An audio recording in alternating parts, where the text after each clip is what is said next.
Hello everyone and welcome to a new video. This video is going to be short and easy. We're going to be talking about magnetic fields. We know that magnets can attract other materials. This means that they must have something called a magnetic field. Actually, this takes us back to the electric field in the previous videos. Now, just like electrical charges, this field can be represented using lines and arrows, and they are very alike. The unit of the magnetic field is called Tesla. Let's take a look at some of the most famous shapes for magnetic fields.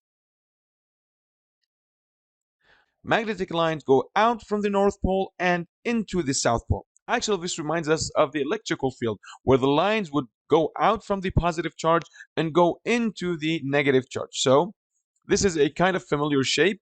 If I have a simple bar magnet, we can see that the lines are going out from the North Pole and they are going towards the South Pole. What if I bring two different poles close to each other from two different magnets?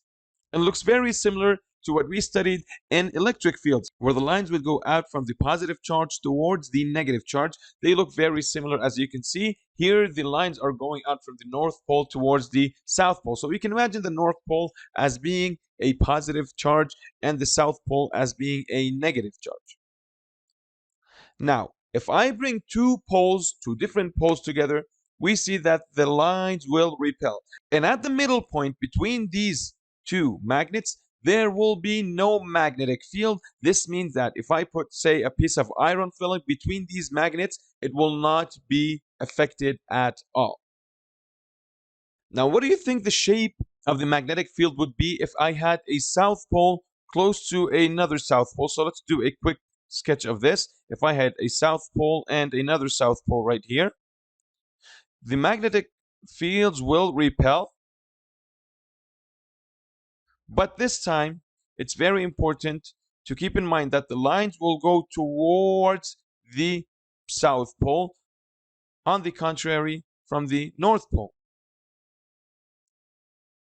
So that's simply all we have to say right now about magnetic fields. We will go more in detail in the next videos. As I promised, this was a short and easy video.